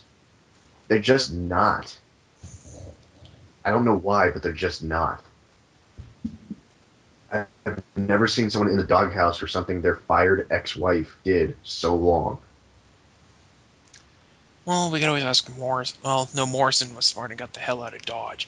But, after the match, Khali comes in and he chops Drew in the head, and he carries Hornswoggle out. Whoopee shit. So we go backstage, and Teddy's getting ready for his match with Laurinaitis, and Oksana comes in without the mood lighting and the saxophone music in the background, which is very confusing. Because it's Oksana, but there's no porn music in the background. What the fuck? Yeah. And she's concerned about this match, and Teddy's like, calm down, playa. I got this under control. And she says that she's scared, but she's not excited. I don't know. And he says, I'm going to make an impression on the board of directors. And, I know that if I... And, he's like, I have to beat him, playa. He insulted my manhood. So we go to commercial. We come back. Laurinaitis is getting ready. It basically says he asks Otunga if Otunga has seen Kane, and the answer's yeah, and he's kind of being caney. So we see footage of Henry at the International Sports Hall of Fame induction ceremony because he was inducted into it. Which brings us into our next match, and somebody else cover it for a minute. Which is about how long I think it lasted. So Mark Henry comes out and has some words for Zeke Jackson. And then they start exchanging punches. Oh, no. And Jackson hits a clothesline in the corner and punches Henry, but Henry gets out of it and kicks him in the chest, followed by a shot to the head, and gets the slam on Jackson, followed by an elbow drop. But he misses the elbow drop for, whatever. Can you tell I'm really into this fucking match? And Jackson hits a clothesline into the corner, followed by another punch to the midsection. And he sets up for a running clothesline in the corner, but Henry hits it with a shoulder tackle and gets the world's strongest slam and gets a 3 count. So, winner, Mark Henry. Anyone have anything to say about this match? Anything at all? Jim, you've been quiet.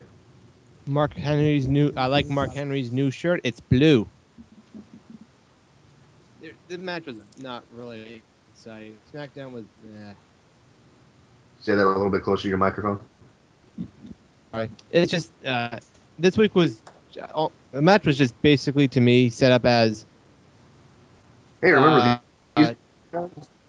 What? That's all that struck me as. Yeah, it was just to me. It was just like Teddy Long game revenge on all of Johnny Ace game revenge of all of Teddy Long's favorite wrestler.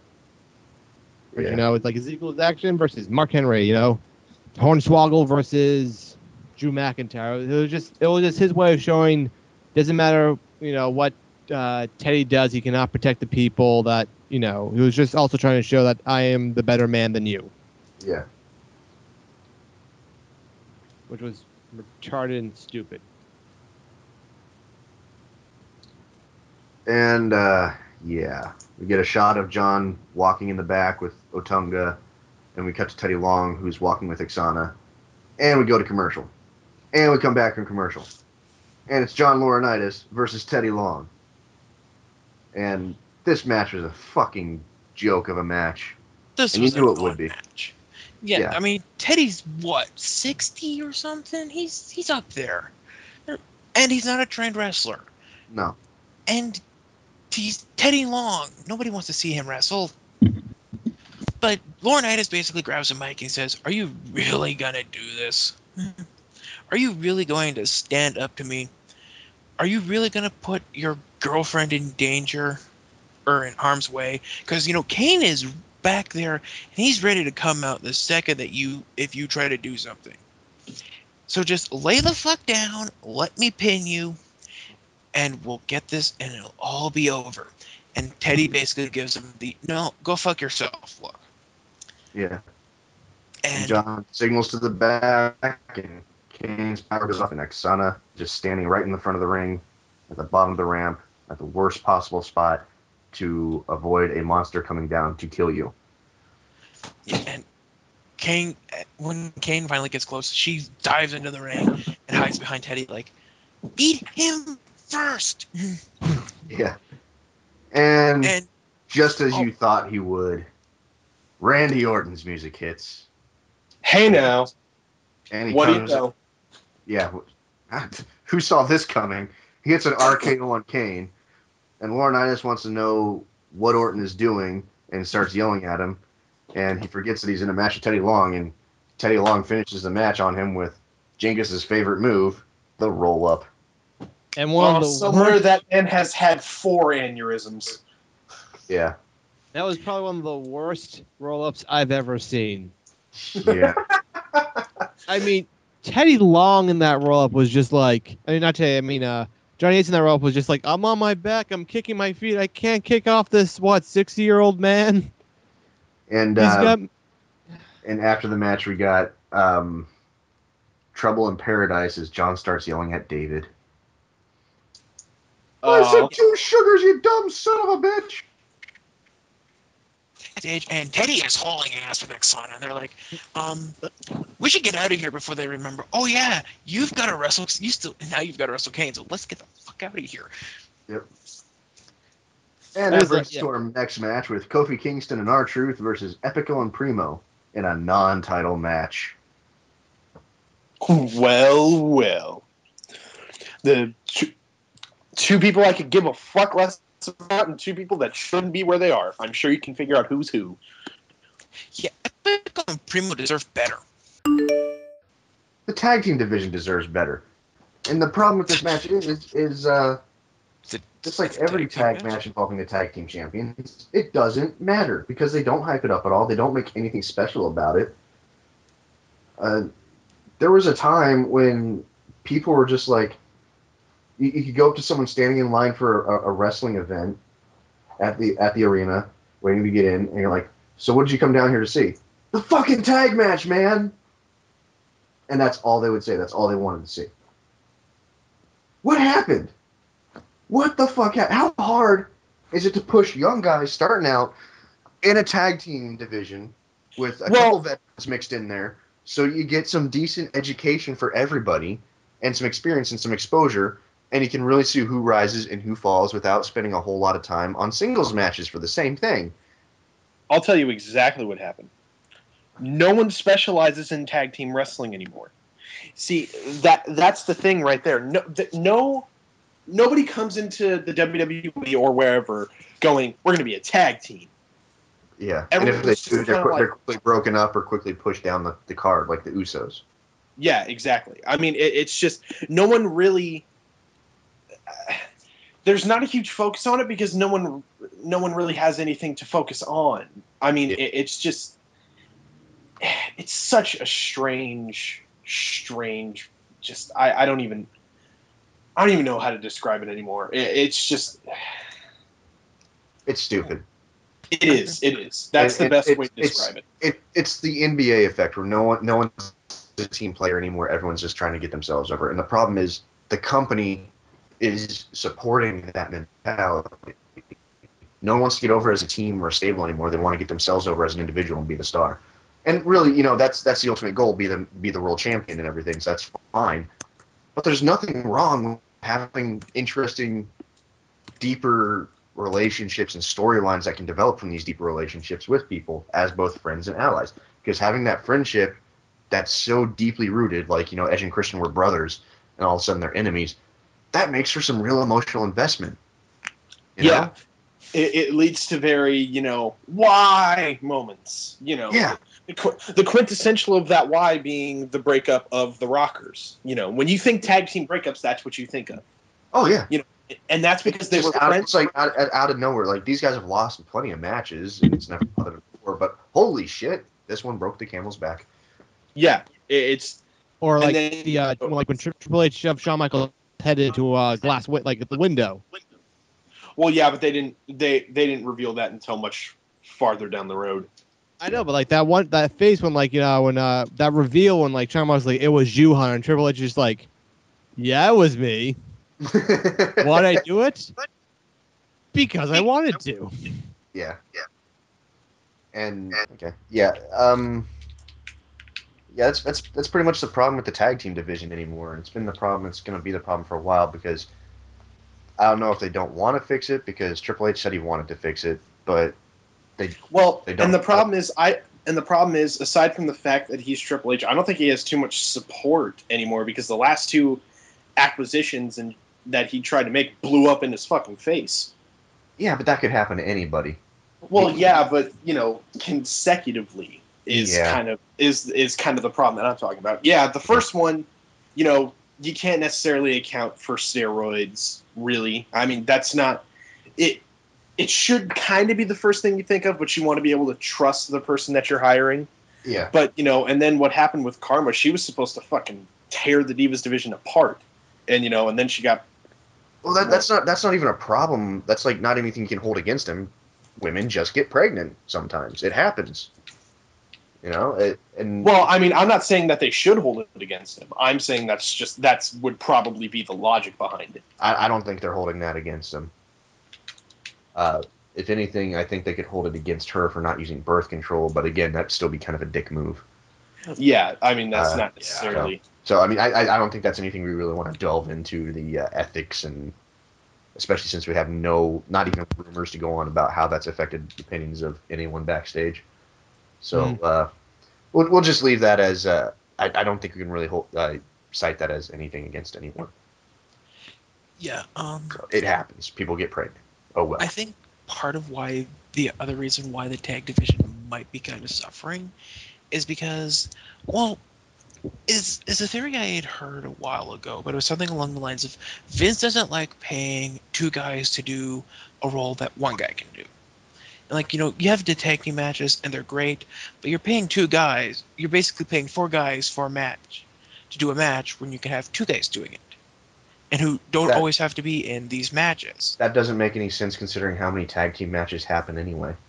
Well, yeah, but I'm talking like most of those guys who get put in tag matches, they're usually singles competitors first and foremost. Yeah. Whereas with, like, say, Primo and Epico. Yeah. It's like, here's, two guys who we could have them, wrestle two matches, or we could have put them in one match, but have to pay them, same amount anyway. That's why you would really use the tag team division for younger guys, rookies, and things like that, so you can excuse not paying them as much for the lack of experience they have and the lack of importance to the main event that they have. If they really get themselves over, then you can be like, yeah, okay, we'll give you a raise, and in the next year or so, we're going to break you up. Well, the thing is, if money truly is Vince's biggest concern, he's kind of hoist himself by his own petard. If you honestly don't want to do it, just erase those championships. You've had zero problems erasing other championships that have been around forever before. I don't see what the problem is. Well, actually, the problem with that is like, okay, it's like European Championship, you can get rid of that. United States, that was gone for a bit. Cruiserweights, we don't really have them no more. We don't need that. But tag team's it's like the tag team has been in not WWF, but in wrestling since the get-go. And it's like, to get rid of the title, it's like it's like removing. But the point is though, if you're gonna have the titles, you might as well do something with them. Yeah, but but it's like, we can say the same thing about the Divas stuff too, and. Oh yeah, they're exactly. Still, and I'll lodge the same complaint. You got a division, you got a good way to get it over. You've proven you can make money with it in the past, and so much so that you can justify paying 4 people to do 2 people's job, which is they've made enough money back with the TLC matches with the Dudleys and Hardys and Edge and Christian that they could justify having so many people.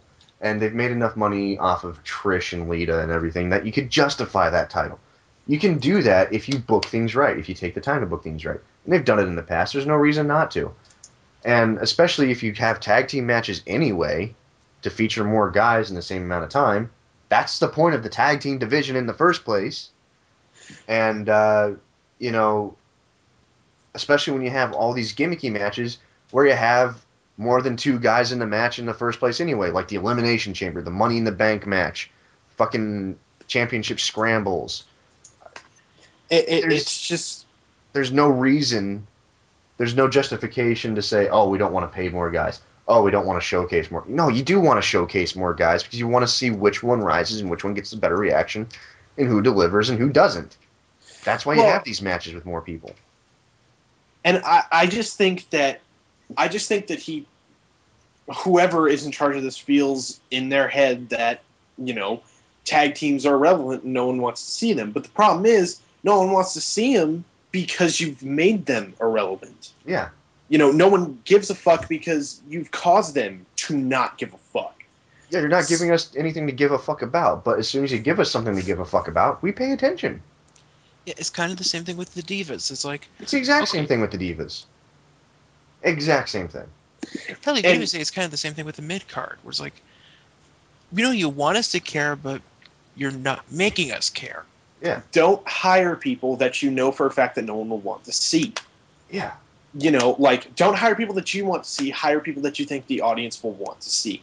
Look at who's popular now, and if you start, I'm not saying oversaturate the market, but if you bring in like a variety of guys that are similar to that, they'll get over too. Yeah. And if it was a matter of not wanting to pay, like wanting to cut costs, there's a whole lot of people that don't even use on television that are on the roster. Yeah. Axe them. Yeah. Cut them out or get them out of there. If your whole thing behind not using these things properly is to not spend money, then cut costs by not having these things. And I just fucking...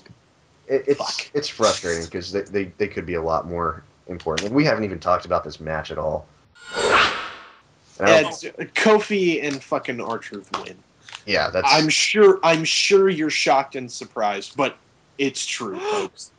It was a decent match. I'll give them credit. It was pretty good. I don't remember. This is really match number 5. Fuck. Yeah. Ugh. But they go to commercial and they come back, and it's time for another recap. This time of Rock and Cena. Ooh, how long did this one last? Pretty much the entire segment. Yep. I mean, the segment lasted the entire segment? The recap lasted the entire segment. Fuck. Because that still doesn't make... That's the... I know. They still did everything. Oh, okay. Oh, you mean they didn't cut anything? It kind of felt like they didn't cut a goddamn thing. Let me rephrase that. Everyone knows that they didn't cut a goddamn thing. Yeah. So when I ask you how long it lasted, they included everything that they could have possibly included. Yep. And just wasted time. Correct. Because let's be honest, even though everyone knows that they view SmackDown as the filler show. Yeah. So yeah. Just shut your fucking mouth, Mega Fighter. Anyways, bunch of segments, and then Cole decides that he wants to interview Daniel Bryan. Sweet fuck no. Oh no, he's got both Cole and Sheamus. Or not Cole. He's got Daniel Bryan and Sheamus. Son of a bitch. Yeah. Now, I just want to say a thing. If you're Michael Cole and you got to interview both Sheamus and Daniel Bryan, who do you not want to piss off? Daniel Bryan or Sheamus? One will well, let's look at it this way. One will bro kick you into the next century, and one will stretch you until you cry. No. He won't stretch Michael Cole. He'll just yell at him about how he's better than him because he has no TV. Exactly. And then he'll stretch him, hopefully. So, anyway, Cole lets Daniel talk first, and he's like, I'm surprised you're calling me Champ, Cole. After everything that's happened over the past couple years now. Here it comes. And Cole's like, well, how much of your success do you attribute to luck? And Daniel Bryan gives him a look, and he's like, I haven't been lucky at all. When you're good, you don't need luck, bitch. It wasn't luck that let me cash in Money in the Bank. It wasn't luck when I beat Mark Henry in a lumberjack match, or when I beat Henry and Show in a cage match, or when I defeated all those guys in the Elimination Chamber. It's because I am that damn good. Because I'm a vegan, God damn it. Copyright infringement. Someone get Triple H on the phone. Immediately. We must settle this. And the funny thing about all that is that all those segments were booked to be, wow, he just escaped by the skin of his teeth. What luck. Oh no, Big Show ran into his girlfriend. Yeah. I think that's the point. I mean... Oh, no, I know that's the point. I'm just saying, I'm just pointing that out for our listeners at home, in case they have short memories. It's basically They have short memories. he attributes it to the I'm just fact that saying. he's a great wrestler and that he's been living a clean vegan lifestyle and that he's got charisma and he's a sex god or something. I don't know. That's what the fucking spoilers say. Yeah. Okay, dude, I already know that you're sticking it to AJ. Please don't rub it in any further. We get it. And so Cole's like, well, okay. And how about you, Sheamus? You know, it takes some luck to win the Royal Rumble. It must have been the luck of the Irish, eh? Eh? Sheamus does not immediately kill him, which I'm kind of disappointed about. Because Sheamus would have been face for life. You know. Oh yeah, seriously. Nothing he could have done before or after would have made him heel. He could have came out with put his little brother, if he has one, little sister, if he has one, and his mother all in the line, bro kick all of them, and everyone would be like, he fucking beat the shit out of Michael Cole. He's awesome. He could come out, bro kick a puppy. He could come out and teabag Linda McMahon. Well, he'd be a face for that too, because my god. Linda McMahon, circa 1999. Circa 19. Yeah. Oh, okay, yeah. Or if Linda was still in the wheelchair. Yeah, we're not talking about Senator McMahon. Oh, then yeah, but Sheamus just basically goes, you know, everyone needs a little luck, and I'm proud to be Irish, fella. And that, you know, I'm lucky to be in the United States and in WWE, fella. And I'm a firm believer of making your own luck. And I fought my way back to the top. Which is true. Yes. It's like, and at least I'm not hiding behind a 99-pound little girl who looks like she should be wearing a Catholic schoolgirl uniform. Yes. Yes, please. Yes. Let it happen. Yeah, so AJ takes a mic, and she goes to say something, and Daniel's like, give me that fucking back. It's like, give me that back, you bitch. Shut up. You have nothing to do with my success. All you've done is gotten in my way, sometimes literally. And Sheamus is like, alright, well, hey there, fella. She shouldn't be wearing the skirt. Maybe it should be you. Oh, shit. Ooh. Fucking bringing out the big guns. No. You know, with lines like, with ideas like putting AJ in a schoolwear uniform, I can't understand why Kevin Dunn hates this guy. Yeah, seriously. What the fuck? This guy's got the right idea. Yeah. So they're still in the ring, and Sheamus is like, at WrestleMania, your luck's gonna run out there, fella, because I'm gonna kick your head off or something. And Cody Rhodes' music hits because it's time for our main event. Fucking really? Oh no, it was half an hour, wasn't it? Jesus, that segment was a half an hour? I don't remember it being that long. Main event. Yeah. Oh. I was about to say, I don't remember that segment being that long. Holy shit. Wow. That was I don't understand how I wasn't bored out of my mind. I figured everyone would be bitching about this segment a lot more. Yeah. This is a good trash talking segment, and I it's something that you remember when they used to do press conferences that ended in fights, kind of like their contract signings do now. Yeah. That's what I wish this was. This press conference? This would have been a perfect press conference. Complete. Yeah, I agree with you there. Complete with a little shoving match at the end, a la Mike Tyson and Stone Cold, but instead of dollar bills falling out of Tyson's jacket, it's shamrocks falling out of Sheamus's. or maybe Morningstar Boca Burger coupons falling out of Daniel Bryan's. Or haggis. That'd have been awesome. But anyway. You carry haggis with you? Yeah, my other... Boy, fella. You don't carry haggis with you? But, so I made a bet. Hey, Sheamus, what do you call an American haggis? A hot dog fella. It's true. Well, yeah. Well, except it tastes a little better than haggis. I don't know. I've never had haggis. I have. It's not very good. Really? Yeah, no, it's not. Have you ever had spotted dick? I'm not trying to be perverted. I'm asking. No, I can honestly say I have We always not have had. to check with I can that. honestly say I have not had spotted dick at any point in my life. I could make a joke right now, but you're not 18, so You said you weren't gonna go there, Tifus. I'm not. Moving on. Next segment. Cody Rhodes' music starts playing. He comes out of the ring because it's time for his You match. want me, you know it. Yeah, it's the main event. Cody Yeah. Rhodes, the Daniel Bryan, and The Miz. So, fuck. Versus Randy Remember- Orton. I'm sorry. Just to get back on the subject briefly. Remember when we used to be excited when we heard The Miz was in a match? I'm still think- excited. I'm not. I mean, I understand. I recognize there's problems, but I still love the guy. Yeah, Okay, it's just- we talked about this, so we can talk about it more when the show's over. But Yeah. I just want to state that now when I hear he's in a match, I'm just like, no, it's that Yeah. guy. I think we know who's taking the fall.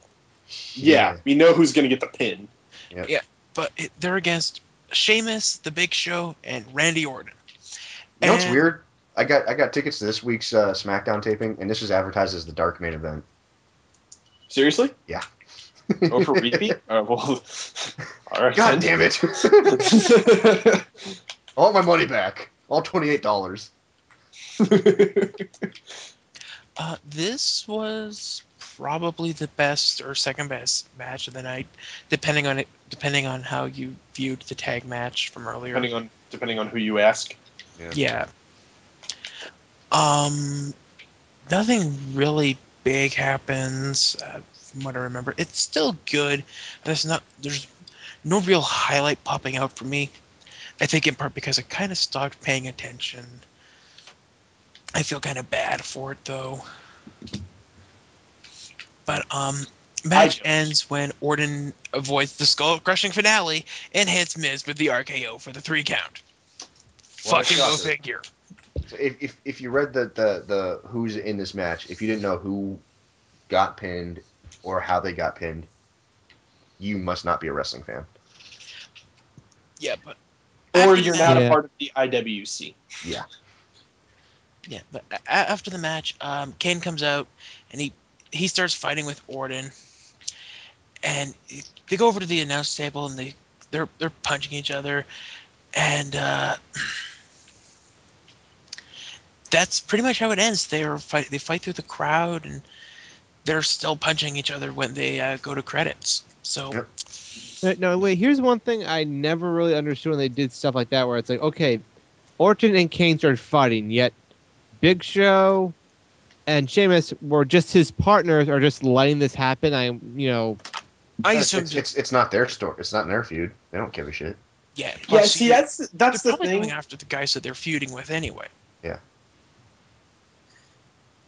I mean, it's that's always kind of been one of my problems with wrestling. As I've gotten older and I've started looking at it from a realistically, is that it's wrestling is a world of such self-interest that it almost seems comical at points. Well, that is the thing. It's like, even though they're all faces, they're all good guys.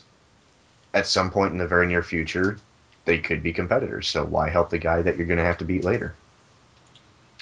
Yeah, and but sometimes with stuff like that, where it's just like, oh, Jesus, he could get fucking killed.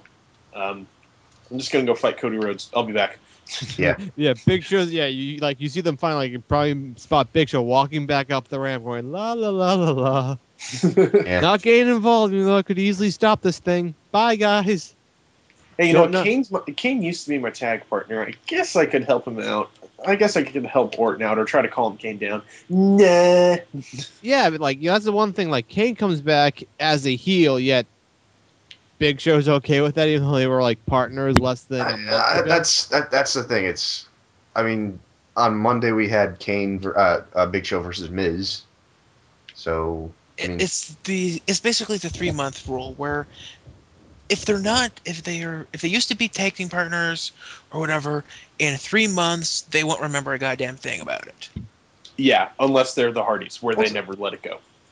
yeah, it really it's not even that. It's just it's whatever their position in the locker room is at the current moment. That's all that matters. And really, it's none of Big Show's business what Kane and Orton are doing. Orton's proven he can hold his own against people, including Kane. Kane's proven he can be a monster if he wants to be. They can fucking duke it out. It's not Big Show's problem. He's got to stay fresh for his match at WrestleMania. I know. I was just nitpicking because it just seemed like just took me out because they go into the crowd basically right where all they start fighting right next to the other guys as they just are in the ring celebrating. It's like, well, it's also just the way things work socially in that environment. In that environment, okay, people are fighting, big fucking deal. Any other environment, yeah, you're right. People would jump in and try to break it up. But in wrestling, not necessarily. Or if they're backstage. Yeah. Yeah. And even then, not all the time. Yeah. Otherwise, Stan might get kicked in the face again. Yeah. The poor guy. So. But yeah, that was SmackDown, ladies and gentlemen. Yeah. It was good, but SmackDown's generally good, so that's not we're not really saying anything new. Right. Yeah, overall, it was actually a pretty good. It was an okay week. It was a pretty good week for the WWE. I mean, Raw was maybe kind of hurting from, maybe too much Rock-Cena saturation, but they're really trying to hype it up, trying to get people excited about it again. I can't blame them too much for it. Yeah. Well, no, in theory, I can't. I'm not getting upset about it, but it's just a matter of they sabotaged this themselves. They did. So really, they have no one else to blame if no one gives a fuck. Right. So if they would have just let this build organically, But you know what? They are getting better because they're using the Hell in a Cell where it actually makes sense instead of, give me pay-per-view time for Hell in a Cell. Yeah. Yeah. So, I mean... And they're using it with the right person, which is Undertaker. That is his match. It's Triple H's match more than Undertaker's, actually, I think. Yeah. I would say that aside from creating the match, Triple H has done more to legitimize Hell in a Cell than Undertaker has. Oh, yeah. Triple H and Mick Foley. Yeah. The three of them... Like, there's so many people that have some sort of tie to Hell in a Cell, but the three of them have always on some level been involved in Hell in a Cell. Yeah. Whether it's simply giving someone advice on Hell in a Cell or actually being involved in the match itself. Yeah. The best moments involve one of the three of them. Definitely. If not two of the three of them. So, anyway, that's WWE for the week. That's Raw and SmackDown. What would you guys say? Good, bad, ugly? It's all right. Meh. Good. I mean, really, nothing too monumental happened aside from Shawn being named guest referee. And But Santino. everyone was kind of that thought was kind of in the back of everyone's head to begin with. I actually didn't see it coming. I didn't see it coming, but I'm glad it is there because I'm just surprised that Triple H, the COO of WWE, did not know that his best friend was going to be the special guest referee. Oh yeah, there's that. It's like Yeah, there's always some. You guys want to talk about disconnect and continuity? Yeah, you're bitching about people not breaking up a fight in wrestling, but you're going to let that go. That's definitely player knowledge separated from story knowledge or character knowledge, whatever the RPG term is. Yeah, but being COO is part of his character though too. So it's, Yeah. But the thing is though, really outside of that one announcement about Shawn Michaels being the guest referee, the pretty much everything was just served to further solidify what we already knew, how we already felt. Yeah. Santino match was great, both of them. Yep. Yeah, it was a good week. Good week. Kane continues to not make any sense. Yeah, but yeah, but we're going to wrap this up because you guys have been sitting here for a while now, I imagine. Yep. So we're going to jump to one of our personal favorite segments. What gets more screen time than John Morrison? The John Cena lawn gnome gets more screen time than John Morrison. Damn it. Okay. Eve Torres having weird, hypnotizing succubus kiss powers on Zack Ryder, making him forget all the horrible things she did to him. Gets more screen time than John Morrison. Although, if Eve Torres kissed me, I would forgive anything she ever did to me ever. I wouldn't. You wouldn't? You don't think so? No.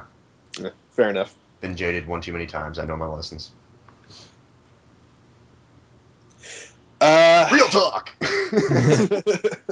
Serious business on DarkMatch. Oh my god. Shawn Michaels' bald spot gets more screen time than John Morrison. Okay, crap. Let me think. I was gonna do. No, wait. I want to change my answer. Zack Ryder being 6 to midnight gets more screen time than John. Call back. John Cena stealing someone's beer gets more screen time. Ah. I had Garno, but someone took it. You know, it's your first show. It's your first show, Jim. We'll give you a redo. All right. Shit. Coffee gets more screen time than John Morrison because freaking Otunga, dude.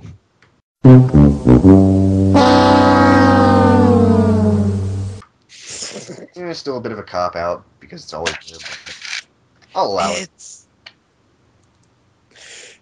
Yeah. Okay. Well, You got standards, Jim. You got to meet them. Okay. Oh, can I do this? Can I do this? Okay, yeah, Jess, you get to do it. Time for our cheap plugs. Okay. Well, first of all, don't forget to subscribe to us on both Blip TV and YouTube to keep up to date with all of the stuff that we do. You can, in the immortal words of Zack Ryder, go back and watch our old episodes and like us on Facebook. Follow us on Twitter at DarkMatch Wrestling or our individual Twitters, which I assume are appearing right now. Don't forget to check us out on TRE Productions, which is hosting which has most of our stuff on it. We're also on Reviewtopia in the community section, and you can visit us at the Spoonie Experiment forums, where we hang out and you can, shoot the shit with most of us, except for maybe the few of us who don't post that often.